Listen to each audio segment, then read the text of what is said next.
বিয়ের পর রাতের ডিনার সেরে সকলে বাড়ির পথে রওনা দিলেও রয়ে গেল শুধু উষা।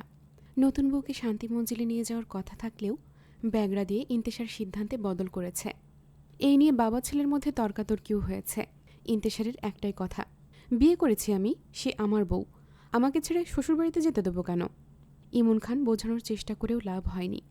ইন্তেশার জেদ ধরে বলছে, আমি যেদিন হাসপাতাল থেকে ছাড়া পাবো সেই দিনই উষা তার শ্বশুরবাড়িতে পা রাখবে। বাবা ছেলের এভাবে বাকযুদ্ধ চলতেই থাকে।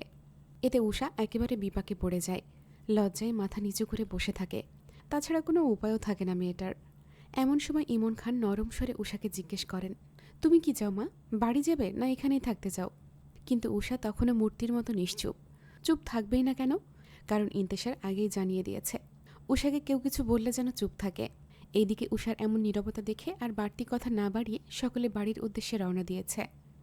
যাওয়ার আগে উষানী আলম মেয়ের হাতে রাতে পরার মতো আরামদায়ক জামা ধরিয়ে দিয়ে বলেন, ছেলেটার খেয়াল রাখো, যা বলবে ভদ্র মেয়ের মতো শুনবে, একটুতে রাগ করবে না।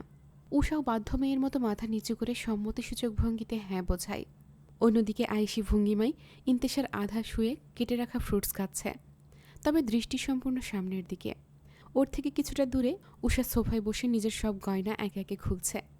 মাথার দোপাট্টা, হাতের এবং গলার অলংকারগুলো সেন্টার টেবিলে রাখছে। চোখে মুখে বিরক্তির ছাপ স্পষ্ট, তবুও ইন্তেশারের চোখ সেই দিক থেকে সরে না। কবুল বলার পূর্ব মুহূর্তে উষাকে পরানো নাকফুলটি আলোয় চিকচিক করছে, যা ইন্তেশারের দৃষ্টি আকর্ষণ করে। আহা, খুলে যা বাবা, এত বিরক্ত করিস না। উষা বলেই চুল থেকে ছোট ছোট ক্লিপ টেনে খুলছে, তবুও কাজের কাজ কিচ্ছু হচ্ছে না। চুল জমাট বেঁধে যাওয়ায় চোখমুখ কুঁচকে যায়। ওর এমন কাণ্ড দেখে ইন্তেশার ধমকের সুরে ডেকে ওঠে, স্টুপিড, এখানে আসো, আমি সাহায্য করছি। একা একা সারা রাত পার হলেও কিছুই খুলতে পারবে না। আমি পারবো, আপনি রেস্ট করুন। ইন্তেশার দাঁত কিরমির করে বলে, তুমি কি চাও আমি অসুস্থ শরীর নিয়ে ওঠার চেষ্টা করি? না চাও জোর করি? তড়িৎ গতিতে জবাব আসে, আসছি। উষা উঠে এসে ইন্তেশারের বেডের ফাঁকা পাশে বসে পড়ে। ওর বসা দেখেই ইন্তেশার হাতের আধা খাওয়া ফ্রুটস সাইডে সরিয়ে দেয়। হাত বাড়িয়ে উষার মসৃণ চুলে আঙুল গলিয়ে দেয়। একে একে অসংখ্য ছোট ক্লিপ উদ্ধার করে। এবার ইন্তেশার দ্বিগুণ বিরক্ত। ছোটখাটো যুদ্ধ জয়ের মতো সমস্ত চুল আলগা করে ফেলেছে। চুলগুলো সুন্দর করে পেঁচিয়ে ক্লিপ লাগাতেই দৃশ্যমান হয় উষার ফর্সা পিঠ। লোকটা থমকে যায়, এক দৃষ্টিতে চেয়ে থাকে। ঢোক গিলে পরপর কয়েকবার অজানা আবেশ অনুভব করে। হাত বাড়ায় নিজের অজান্তে। খোলা পিঠে আঙুল বুলিয়ে যায় এক মনে ইন্তেশার। এদিকে আকস্মিক এমন কাজে উষার দম আটকে আসে। মনে অদ্ভুত সুখের মিশ্রণ দোলা দেয়, লজ্জা আর অজানা আবেশের মিলনে। চোখ বন্ধ করে উষা মৃদু চিৎকার করে, আমাকে ছাড়ুন, হয়ে গেছে। উষার কণ্ঠে লাজের মিশ্রণ, শব্দগুলো নরম কিন্তু স্পষ্ট। চিকন আঙুলগুলো দ্রুত আঁচল টেনে খোলা পিঠ ঢেকে নেয়। আর এইদিকে উষার কথায় ইন্তেশারের হঠাৎ হুঁশ আসে। হাত ফট করে সরিয়ে গুটিয়ে ফেলে। ইন্তেশার ধীরে ফিসফিস করে বলে, ঠিক আছে, শান্ত হও রূপাঞ্জল।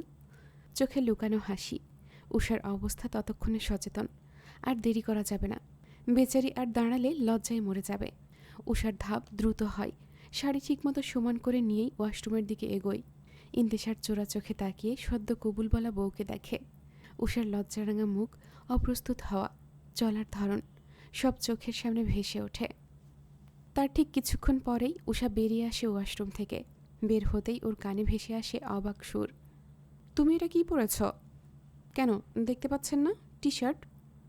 টি শার্ট সেটা দেখতে পাচ্ছি ভালো মতোই, তবে বিয়ের পর এইসব পরা চলবে না। কোমরে হাত গুজে উষা দাঁত কিড়মিড় করে বলে, তাহলে কি চলবে জনাব? কাছে এসো। কথা মতো উষা কাছে যেতেই উষার কোমর জড়িয়ে কাছে টেনে নেয় ইন্তেশার। উষার দিকে অপলক চেয়ে অন্য হাতে নিজের এক্সট্রা একটা সাদা শার্ট অনেক কষ্টে ব্যাগ থেকে টেনে বের করে আনে। এদিকে উষার লজ্জায় অবস্থা খারাপ। বেচারি চোখ খিচে বন্ধ করে রেখেছে। ইন্তেশার ওর মুখের দিকে চেয়ে মিষ্টি হেসে ওকে ছেড়ে দিয়ে বলে, যাও, এটা পরে এসো। শার্ট হাতে অবাক চোখে চেয়ে উষা শুধায়, কিন্তু এটা তো আপনার শার্ট, আমি কিভাবে পরব? বিয়ের পরে আমার তোমার এমনটা চলবে না। স্বামীর সব কিছুতে তোমার অধিকার আছে। যাও, সময় নষ্ট না করে দ্রুত কাপড়টা পাল্টে এসো। শার্ট হাতে আবারও উষা ওয়াশরুমে ছুটে যায়। ঘাড়তাড়া লোকটা যে উষার কোনো কথাই শুনবে না, এটা উষা ভালো মতোই জানে। ওয়াশরুমে ঢুকেই পিঠে ছেড়ে রাখা চুলগুলো উষা প্রথমে হাত খোপা করে রাখে, তারপর ইন্তেশারের দেওয়া শার্টটা সতর্কতার সহিত দ্রুত পাল্টে পরিধান করে। কাপড়টা গায়ে জড়ানো মাত্রই উষার চোখ আবেশে বন্ধ হয়ে আসে। সারা গা পুরুষালী গন্ধ। উষার মনে হতে থাকে ইন্তেশারের নরম কোমল দেহটা আষ্টে পৃষ্ঠে জড়িয়ে রেখেছে। কল্পনায় হারানো অষ্টাদশী আনমনেই লাজুক হাসে। তবে হাসিটা বেশিক্ষণ আর চিরস্থায়ী থাকে না। বাহিরে থেকে ইন্তেশারের তীব্র কণ্ঠস্বর ভেসে আসে। তাড়াতাড়ি ওকে বের হতে বলছে ইন্তেশার। উষা আর দেরি করে না, বের হয়ে আসে দ্রুত। ওয়াশরুম থেকে বেরিয়ে ধীরস্থির পায়ে ইন্তেশারের সামনে গিয়ে নিঃশ্বাস আটকে মূর্তির মতো দাঁড়িয়ে থাকে। আর এইদিকে উষাকে দেখেই স্তব্ধ হয়ে থাকে ইন্তেশার। হাতে স্বর্ণের চুড়ি, নাকে হীরার নাকফুল, সাথে গলায় স্বর্ণের একটা চেন। শুভ্র শার্টটায় বেশ মানিয়েছে যেন। ইন্তেশার অপরূপ চেয়ে থেকে কষ্টে ঢোক গিলে ফেলে। নরম ধীর আওয়াজে বলে, আমি নিজের কন্ট্রোল হারিয়ে ফেলছি রূপাঞ্জল। তোমাকে সাংঘাতিক দেখাচ্ছে। ইচ্ছে করছে তোমার এই নরম কোমল দেহে নিজের অস্তিত্বটুকু মিশিয়ে দিতে। উষা যতটুকু সাহস নিয়ে শার্টটা পরে এসেছিল, এখন মনে হচ্ছে তার দ্বিগুণ সাহসের দরকার। বুকের ভেতর কেমন জানি কাঁপুনি উঠেছে। গাল গরম হয়ে আছে, নিঃশ্বাস ভারী। ইন্তেশারের চোখে দৃষ্টি যেন ওকে পুড়িয়ে দিচ্ছে এক এক মুহূর্তে। লোকটা এমনভাবে তাকাচ্ছে যে উষা চোখ নামিয়ে নেয়। তবুও মনে হয় দৃষ্টি যেন ওর শরীর জুড়েই ঘুরে বেড়াচ্ছে। অস্বস্তিতে শার্টের নিচের দিকটা চিকন আঙুলে খামচে ধরে মেয়েটা। টেনে নিচে নামানোর চেষ্টা করছে, যেন নিজেকে আড়াল করতে পারে। ইন্তেশার হালকা হেসে বলে, ওটা রাবার না রূপাঞ্জল, যে টানলেই লম্বা হবে। কটন কাপড়, টানলে ছিঁড়ে যাবে। আমি বুঝতে পারছি না তুমি এটা টেনে কি বোঝাতে চাইছ। তোমার সুন্দর পাগুলো কিন্তু এখনও দৃশ্যমান হয়নি মেয়ে, তাই ওটা টানা বন্ধ করো। উষা দাঁত কিড়মির করে রাগ আর লজ্জা মিশিয়ে বলে, অসভ্য নির্লজ্জ লোক, চুপ থাকুন। বিয়ের পর সব লজ্জাটুকু খেয়ে ফেলেছেন। ইন্তেশার একটু হেসে শান্ত গলায় বলে, ছুলাম না খেলামও না, আর না আমার উন্মাদনায় তোমাকে উন্মাদ করেছি, তাতেই আমি নির্লজ্জ হয়ে গেলাম। This is not fair baby girl, now come closer. Usha দুপা পিছিয়ে গিয়ে চিৎকার করে বলে, নো নেভার। এদিকে নিষাক্ত কণ্ঠে ইন্তেশার বলে, I wanna eat you right now, so come first. Inteshar accident হওয়ার আজ ঠিক ৩০তম দিন।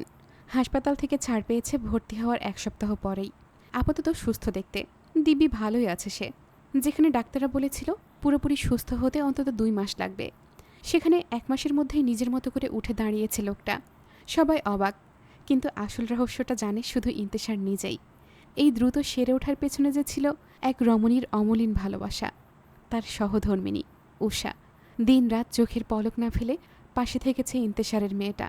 মাথায় আলতো করে হাত বুলিয়েছে, সময় মতো ঔষধ দিয়েছে, কষ্টের মুহূর্তে নিজের হাসিতে সান্ত্বনা দিয়েছে।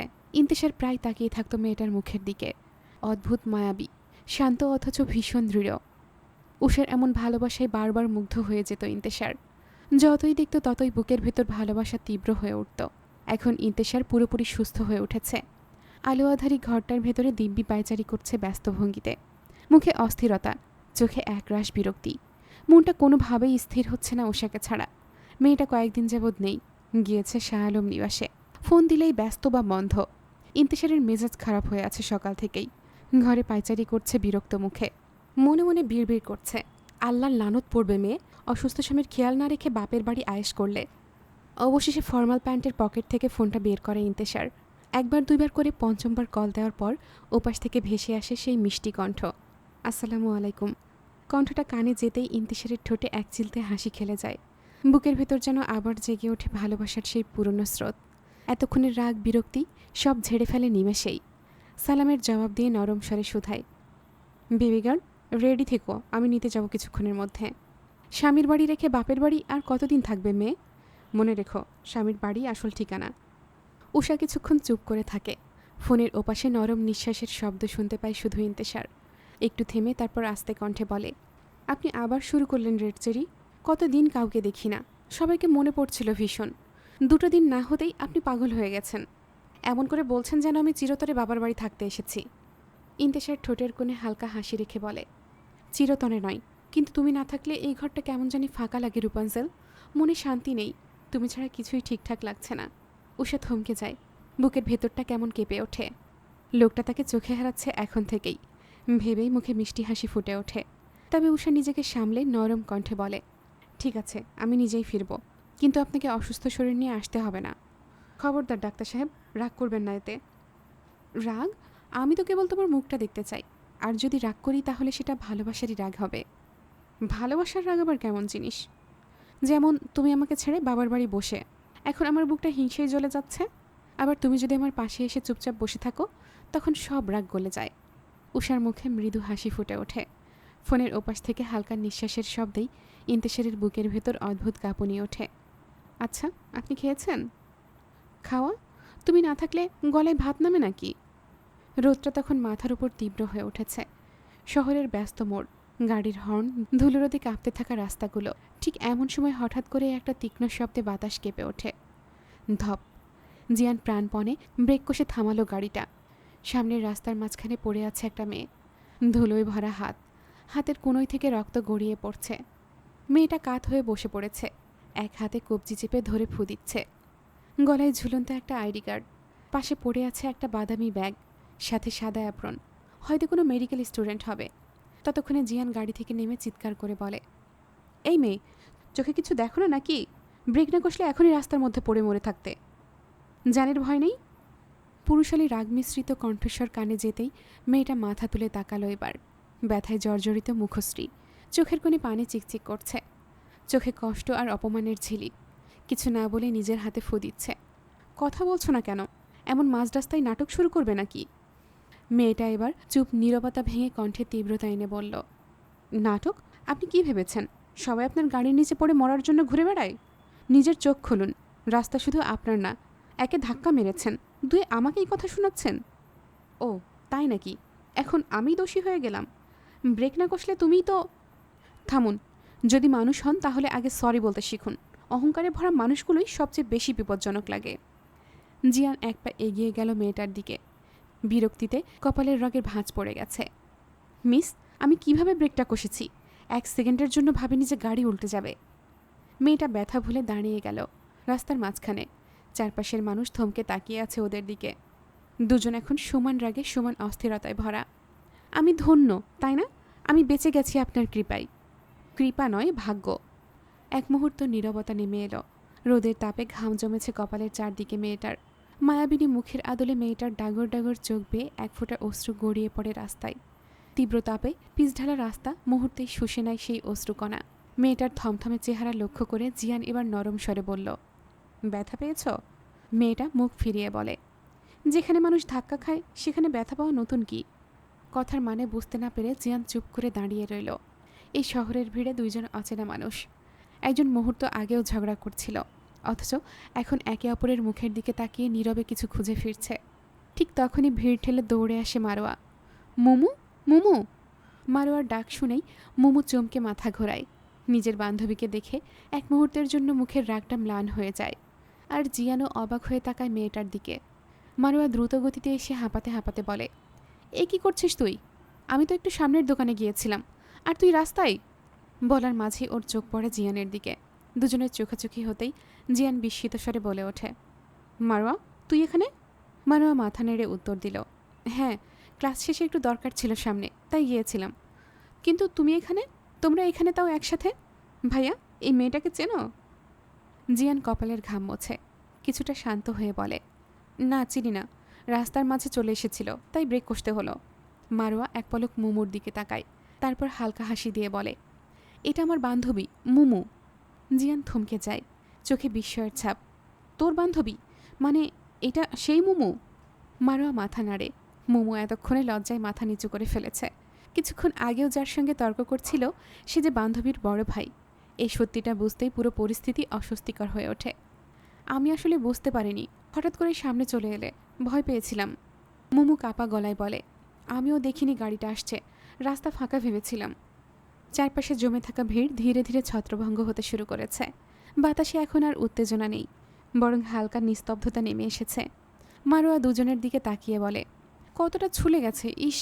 চল সাইডে গিয়ে দাঁড়া, আর জলদি গাড়িটা পার্ক করে ভাইয়া তুমি ফার্স্ট এড বক্স নিয়ে আসো, রক্ত বেরোচ্ছে এখনও। জিয়ান সঙ্গে সঙ্গে বলে, যা আমি আসছি। মোমো মাথা নিচু করে দাঁড়িয়ে থাকে, কিছু বলে না। তবে চোখে এখন আর রাগ নেই, বরং এক অজানা সংকোচ, একরাশ অপরাধ বোধ আর মৃদু কৃতজ্ঞতা। হয়তো এই অদ্ভুত সাক্ষাৎ, এই অ্যাক্সিডেন্ট, এই ঝগড়া সবকিছুই কোনো কাকতালীয় ঘটনা নয়। কখনো কখনো অচেনা মানুষরাই ভাগ্যের লেখায় এমনভাবে জড়িয়ে পড়ে যেন গল্পের পরের অধ্যায় ওদের জন্যই লেখা অপেক্ষা করে। কমলা আভায় ভরে গেছে চারিদিক, যেন দিনটা ক্লান্ত হয়ে বিশ্রাম নিতে চলেছে। এমন সময় নিজের বাইকটা নিয়ে শাহ আলম নিবাসের সামনে এসে দাঁড়ায় ইন্তেশার। ঠান্ডা বাতাসে বুকের কাছের খোলা শার্টের কলার দুলছে, চোখে একরাশ অস্থিরতা। দুপুর গড়িয়ে বিকেল হয়ে গেছে, তবু উষার কোনো খবর নেই। ফোন দিয়েছিল কয়েকবার, কিন্তু ফোনটা বন্ধ। মনের মধ্যে একরাশ বিরক্তি জমে উঠেছে। মেয়েটা এমন কেন? আসবে বলেও পালিয়ে বেড়াচ্ছে। এর শাস্তি ঠিকই পাবে। নিজের মনেই বিড়বিড় করতে থাকে। অবশেষে আর ধৈর্য রাখতে পারেনি ইন্তেশার। অসুস্থ শরীর নিয়েই বাইক নিয়ে রওনা হয়ে এসেছে। বাড়ির গেটের সামনে বাইকের শব্দ শুনেই ছুটে আসে আঞ্জুমান সহ উষানি। হঠাৎ এমন সময় ইন্তেশারকে দেখে তাদের মধ্যে যেন ছোটোখাটো জটলা পড়ে যায়। উষার মা দ্রুত পায়ে এগিয়ে গিয়ে দাঁড়াতেই ইন্তেশার তাদের দেখে একচিলতে হাসি দিয়ে সালাম জানায়। চোখে ক্লান্তি, অথচ ঠোঁটে বিনয়। এদিকে আন্নি দ্রুত এগিয়ে এসে বলে, এ অবস্থায় আসার কি দরকার ছিল ভাইয়া? কোনো দরকারি কাজ পড়েছে কি? মহারানীকে নিতে এসেছি। উনি তো ভুলেই গেছে তার একটা সংসার আছে, একটা বিলাভ হাজব্যান্ড আছে। দেখো ছেলের কাণ্ড, বলেই হাসতে থাকে বাড়ির দুই কর্তী। ইন্তেশার ওনাদের সাথে মিলিয়ে অপ্রস্তুত হাসলেও চোখ দুটো যেন কিছু খুঁজে ফিরছে, কারো অপেক্ষায় ব্যস্ত। আন্নি সেটা লক্ষ্য করে। কিছু না বলেই ও ইন্তেশারকে অন্দরমহলের দিকে নিয়ে যায়। সেখানে সোফায় বসতে দিয়ে এসির পাওয়ারটা বাড়িয়ে দেয়। বাড়ির ভেতরে সবাই ব্যস্ত হয়ে পড়েছে জামাইয়ের জন্য নাস্তা চা আনার প্রস্তুতিতে, অথচ ইন্তেশার নিস্তব্ধ বসে আছে। চোখ দুটো ঘরের প্রতিটি কোণায় ঘুরছে, যেন চাতক পাখির মতো খুঁজছে উষাকে। আন্নি, উষা কোথায়? বাড়িতে বিস্ফোরণ হলেও তো দেখছি ম্যাডামের কিছু যায় আসে না। আন্নি পেট ফাটানো হাসি হাসতে থাকে এমন কথাই, তবে অনেক কষ্টে নিজেকে সামলে ব্যঙ্গাত্মক স্বরে বলে, ম্যাডাম শাওয়ার নিতে ব্যস্ত ভাইয়া। গোলাপি শাড়িতে নিজের কোমল দেহখানা মুড়িয়ে রেখেছে উষা। দেয়ালের সাথে লাগোয়া আয়নার সামনে বসে ব্যস্ত হাতে চুল মুছছে সে। কপালের মাঝ বরাবর ছোট্ট কালো কুচকুচে টিপ, ঠোঁটে হালকা গোলাপি আভা, সেথায় পানির বিন্দু বিন্দু ফোঁটা ওষ্ঠখানে ঝুলে আছে। ভেজা চুলের পানিতে পিঠের কাছটুকু টইটুম্বুর ভিজে গেছে। বুকের শাড়ির আঁচলখানি সরে গিয়ে ফর্সা গলার অংশটা উন্মুক্ত হয়ে আছে, যেখানে স্বর্ণের পাতলা চেনটা ঝলমল করছে আলোয়। হাতে সোনালি চুড়ি, নাকে ছোট্ট নাকফুল, সব মিলিয়ে উষাকে অপূর্ব লাগছে, যেন সদ্য স্নান করা কোনো স্নিগ্ধ পরী। এদিকে ইন্তেশার অপলক দৃষ্টিতে চেয়ে আছে ওর দিকে, চোখের পলক ফেলতেও ভুলে গেছে যেন। আর্নির থেকেই যে না শুনেছে উষা শাওয়ারে, তক্ষুনি ছুটে এসেছে মেয়েটাকে জ্বালাতন করার তাড়নায়। তবে জ্বালাতে এসে নিজেই চলে যাবে ইন্তেশার কল্পনাতেও ছিল না। ঘোর লাগা চোখে সবকিছু অবলোকন করছে ইন্তেশার। মেয়েটার ভেজা চুল, ওর গলার রেখা, ঠোঁটের কোণের জলকোনা, সব কিছুতেই যেন এক অদ্ভুত নেশা লুকিয়ে আছে। ইন্তেশারের দৃষ্টি ক্রমেই গভীর হচ্ছে, তীব্র হচ্ছে নিঃশব্দ আকর্ষণ। অন্যদিকে উষার খেয়াল নেই, আয়নায় নিজের চুলে মনোযোগ দিয়ে যাচ্ছে। কিন্তু হঠাৎ পেছনে ফিরতেই থমকে যায় মেয়েটা। বিস্ময়ে চোখ দুটো বড় হয়ে আসে। ঠিক তখনই ইন্তেশার এগিয়ে এসে উষাকে আরেক দফা চমকে দিয়ে এক নিমেষেই কোলে তুলে নেয় উষাকে। অপ্রস্তুত উষা প্রথমে কিছু বুঝে উঠতে না পেরে নিঃশব্দে তাকিয়ে থাকে ইন্তেশারের চোখের দিকে। মুহূর্ত পরেই লজ্জা আর স্নেহে গলা জড়িয়ে ধরে শক্ত করে, যেন এই মানুষটার বুকে ছাড়া পৃথিবীতে আর কোনো নিরাপদ আশ্রয় নেই। সুদেহের অধিকারী পুরুষটা নিজের বাহুবন্ধনে শক্ত করে উষাকে জড়িয়ে ধরে আলতো করে বিছানায় শুইয়ে দেয়। বিছানায় শুইয়ে দিয়ে নিজের ভর ছেড়ে দেয় মেয়েটার ওপর। মেয়েটার গাল দুটো রক্তিম আভায় ছেয়ে গেছে। লজ্জায় উষা আঁকিপল্লব নামিয়ে চোখ শক্ত করে বন্ধ করে ফেলেছে। তার সারা দেহে শীতল স্রোতের মতো কাঁপুনি বয়ে যাচ্ছে। ইন্তেশার ঝুঁকে পড়ে তাকিয়ে থাকে তার বন্ধ চোখের দিকে। মুহূর্তের নীরবতায় শুধু দুজনের নিঃশ্বাসের শব্দ ভেসে আসে। উষার কম্পমান ঠোঁটজোড়া ইন্তেশারের বুকের ভেতর কেমন যেন অস্থিরতা জাগায়। এক অদৃশ্য টানে ইন্তেশার নিজের মুখ কাছে আনে। মেয়েটার কাপা ওষ্ঠে নিজের ওষ্ঠ মিলিয়ে দেয় পরম ভালোবাসায়। উষা আঁখি জোড়া আরও খিচে বন্ধ করে ফেলে মুহূর্তেই। তার হৃদস্পন্দন বেড়ে যায়, শরীর জুড়ে কাঁপুনি ছড়িয়ে পড়ে অজানা আবেশে। ইন্তেশার তখনও থামে না, বরং তার কাঁধে হাত রেখে মেয়েটাকে নিজের আরও কাছে টেনে আনে। উষা কিছু বলার চেষ্টা করেও পারে না। কণ্ঠে শব্দ জমলেও নিঃশ্বাসের তীব্রতায় সব কথা হারিয়ে যায়। ইন্তেশার আবার উষাকে অবাক করে দিয়ে একটানে উষার বুকের ওপর থেকে শাড়ির আঁচলটা খুলে ফেলে। নিজের পরনের কালো শার্ট খুলে ফ্লোরে ছুঁড়ে মারে। উষা বাধা দেওয়ার চেষ্টা করলে ইন্তেশার ওর ঠোঁটজোড়া আবারও দখলে নিয়ে নেয়। এক হাতে উষার গলা বেয়ে হাত নামিয়ে আনে, আর এক হাতে বিছানার পাতলা চাদরটা টেনে নেয় তাদের গায়ে।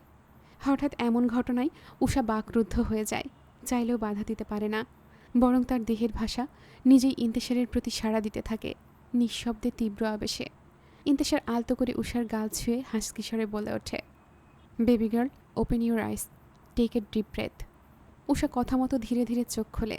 দুজনের দৃষ্টি এক হয়। উষা কাঁদো কাঁদো চেহারায় বলে, আমি এসবের জন্য এখনও প্রস্তুত নই ডাক্তার সাহেব, আমাকে ছেড়ে দিন please. Don't Cry baby girl, আমাকে একা ফেলে আসার জন্য শাস্তি তোমার এটা।